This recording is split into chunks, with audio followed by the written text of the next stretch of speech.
ओ बाबा तेरी मुरली बड़ी है निराली। ओ बाबा तेरी मुरली बड़ी है निराली। मीठे बच्चे, घर घर को स्वर्ग बनाने की जिम्मेवारी तुम बच्चों पर है। सबको पतित से पावन होने का लक्ष्य देना है, दैवी गुण धारण करने हैं। प्रश्न, ईश्वरीय गोद में आने से तुम बच्चों को कौन सा अनुभव होता है? उत्तर, मंगल मिलन मनाने का अनुभव ईश्वरीय गोद में आने वाले बच्चों को होता है। तुम जानते हो, संगम युग है ईश्वर से मिलन मनाने का युग। तुम ईश्वर से मिलन मनाकर भारत को स्वर्ग बना देते हो। इस समय तुम बच्चे सन्मुख मिलते हो। सारा क्लब कोई भी सन्मुख मिलन नहीं मना सकते। तुम्हारा यह बहुत छोटा सा ईश्वरीय कुल है। शिव बाबा है दादा, ब्रह्मा है बाबा और तुम बच्चे हो भाई बहन। दूसरा कोई संबंध नहीं। गीत है, नई उम्र की कलियाँ। ओम शांति। बाबा जब आते हैं तो पहले कुछ समय साइलेंस में बैठना चाहिए, क्योंकि पहले दान दिया जाता है याद का। याद से ही पतितों को पावन बनाना है। तुम बच्चे दान दे रहे हो और ले रहे हो। बाप आकर कांटों से कलियां बनाते हैं, फिर कलियों से फूल बनते हैं। तुम जानते हो, हमारी सर्विस ही है हर एक को स्वर्ग के लायक बनाना, जैसे तुम बन रहे हो। बाप आकर पहले हेल्थ पीछे वेल्थ देते हैं। पहले शांति फिर सुख। वास्तव में सुख दोनों में है। तुम बच्चों को सुख और शांति दोनों चाहिए। और जो सन्यासी आदि है वह सिर्फ शांति चाहते हैं।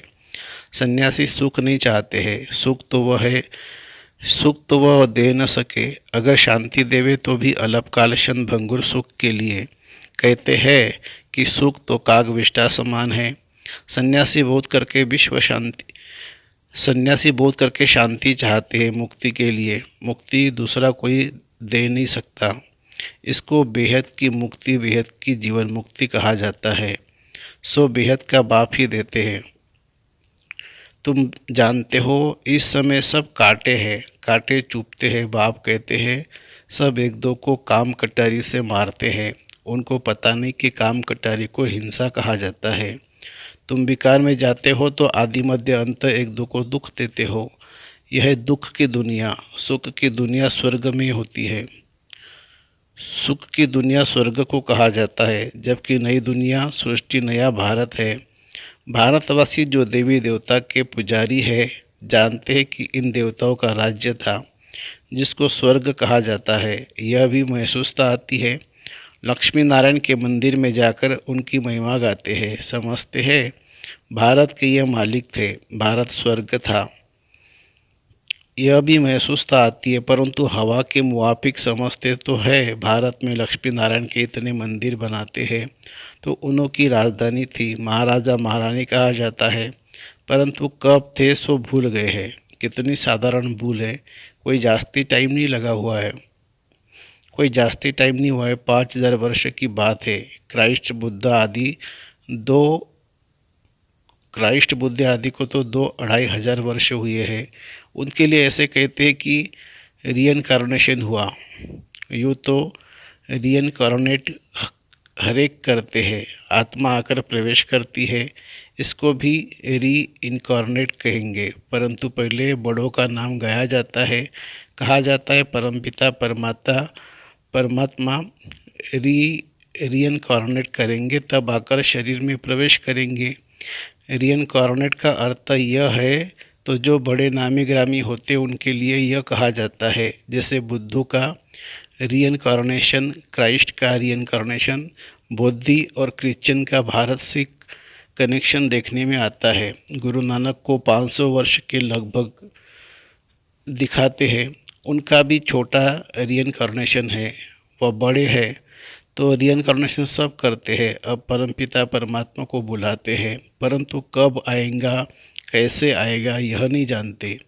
शरीर में तो जरूर आना होता है, परंतु जन्म न लेने के कारण उनको रियनकारनेशन कहा जाता है। छोटा बच्चा तो नहीं बनते हैं। सबसे बड़ा रियनकारनेशन परमपिता परमात्मा का कहेंगे।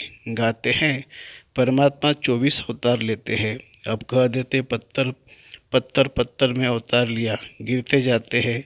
जैसे भारत गिरता जाता है वैसे उनकी कथनी भी गिरती जाती है। बाप नई दुनिया का रचयिता है जो सो जरूर नई और पुरानी का संगम पर आएंगे। उनको सबसे बड़ा रियनकार्नेशन कहेंगे। शिव का सबसे बड़ा रियनकार्नेशन है, परंतु मनुष्य समझते नहीं है क्योंकि परमात्मा से बेमुख हुए हैं। निराकार से परिचित जरूर है, परंतु वह यह नहीं जानते कि परमात्मा कब आते हैं, क्या आकर करते हैं। ऐसे नहीं कि विष्णु का रियनकार्नेशन कहेंगे, देवी देवता धर्म का रियनकार्नेशन नहीं कहेंगे, देवी देवता धर्म की स्थापना कहेंगे। विष्णु का अवतरण एक नाटक भी बनाते हैं। वास्तव में विष्णु अवतरण की तो बात ही नहीं। तुम अब विष्णु के कुल के बन रहे हो। ईश्वर का कुल है ना, यह शिव का बच्चा ब्रह्मा, ब्रह्मा के बच्चे तुम, इसको ईश्वरीय कुल कहा जाता है।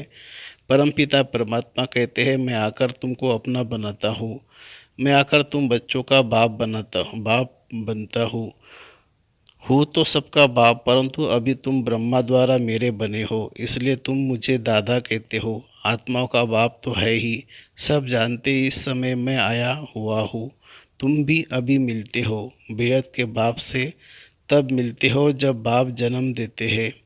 अभी तुमको धर्म का बच्चा बनाया है ब्रह्मा द्वारा, विकार के तो बच्चे हो न सके। इतनी प्रजा है, बहन भाई कितने हैं, तो सब मुख्य वंशावली ठहरे ना। सन्यासियों की वंशावली नहीं होती है क्योंकि उनमें दादा बाबा का कोई कनेक्शन नहीं है। यहाँ बाप भी है, दादा भी है। दादा इनको बड़े भाई को कहा जाता है, बाप आकर अपना बनाते हैं। तुम जानते हो हम ईश्वर की गोद में आए हैं। यह मंगल मिलन है, कलयुग का अंत और सतयुग की आदि, इसको ही संगम कहा जाता है। संगम में मिलने का होता है, जैसे 3 नदियाँ का संगम है, उसमें क्या होता है, गुरु लोग और जिज्ञासु का मंगल मिलन होता है। वह तो हो गया जिस्मानी, गाया भी हुआ है आत्मा और परमात्मा का मंगल मिलन। यह सबसे अच्छा है, आत्माएं मिलती है परमपिता परमात्मा से। इसमें पानी के नदी की बात नहीं है। यहाँ तुम बैठे हो, यह तुम्हारा बहुत भारी मंगल मिलन है। आत्माएं भी चैतन्य है, परमपिता परमात्मा का यह लोन लिया हुआ शरीर है। इनको मंगल मिलन कहा जाता है, कुंभ का मेला कहा जाता है। कुंभ को भी संगम कहेंगे। 3 नदियों के संगम का कुंभ रख दिया है। सबसे बड़ा संगम कौन सा है? सागर और नदियों का सबसे बड़ी नदी है ब्रह्मपुत्र, उसमें बाबा आते हैं, इसलिए सागर और ब्रह्मपुत्र नदी का इकट्ठा मेला तो है ही। अब कुंभ का मेला है, संगम पर तुम सब ज्ञान सागर बाप से मिलते हो। इसको ईश्वरीय कुंभ का मेला कह सकते हैं। यह है आत्माओं और परमात्मा का संगम। कुंभ का संगम बात एक ही है। तो तुम बच्चे जानते हो हम अपने लिए स्वर्ग की स्थापना कर रहे हैं। हमको घर में पवित्र होकर रहना है। जहाँ पवित्रता है वहाँ ही स्वर्ग कहेंगे। बच्चे पवित्र रहते हैं तो पवित्रता सुख शांति है। तुम्हारी अवस्था ऐसी होनी चाहिए जैसे देवताओं की होती है, कोई भी अवगुण नहीं होना चाहिए। इसको ही स्वर्ग कहेंगे। वही फिर स्थायी स्वर्ग बन जाता है। घर में ऐसा लायक बनना है, इसलिए कहा जाता है घर घर को स्वर्ग बनाओ। तुम मनुष्य को स्वर्ग में चलने लायक बनाते हो। तुम्हारे लिए गीत है, घर घर को घर घर को स्वर्ग बनाओ। सतयुग में घर घर स्वर्ग था, अब नहीं है। जो बच्चे बाप से वर्षा लेते उन्हों को अपने घर बैठ पतित से पावन बनने का लक्ष्य देना है। यह बड़े ते बड़ा चैतन्य तीर्थ है।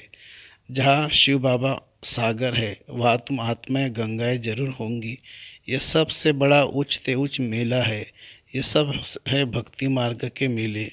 यह है ज्ञान मार्ग का मेला। भक्ति मार्ग के मेले तो जन्म बाय जन्म लगते रहते हैं। ज्ञान मार्ग का मेला एक ही बार लगता है। यह है रूहानी मिलन। सुप्रीम रूह परमधाम से आकर बच्चों से मिलते हैं। सबसे अच्छी यात्रा या मंगल मेला यह है।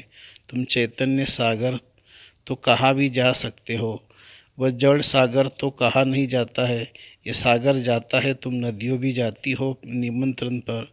ज्ञान सागर इस ब्रह्मपुत्र नदी के साथ चलते हैं। तुम भिन्न भिन्न प्रकार की नदियाँ हो, कोई पवित्र है, कोई अपवित्र है। कोई कोई समय ऐसे बहुत आ जाते हैं जो पवित्र नहीं रह सकते हैं, फिर भी आते तो है ना। बाहर के गृहस्थी भी आते हैं, अलाउ किया जाता है।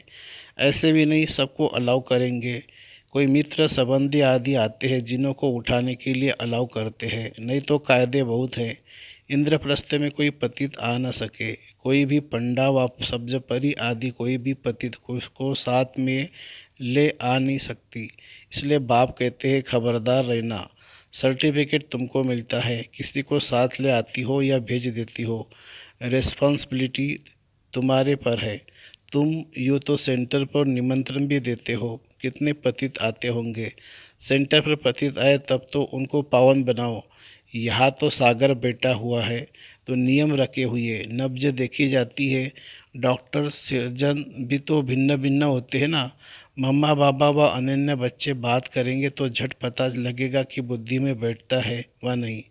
तुम कोई को भी समझाएंगे कि दो बाप है तो झट मानेंगे, युक्ति बतलाई जाती है।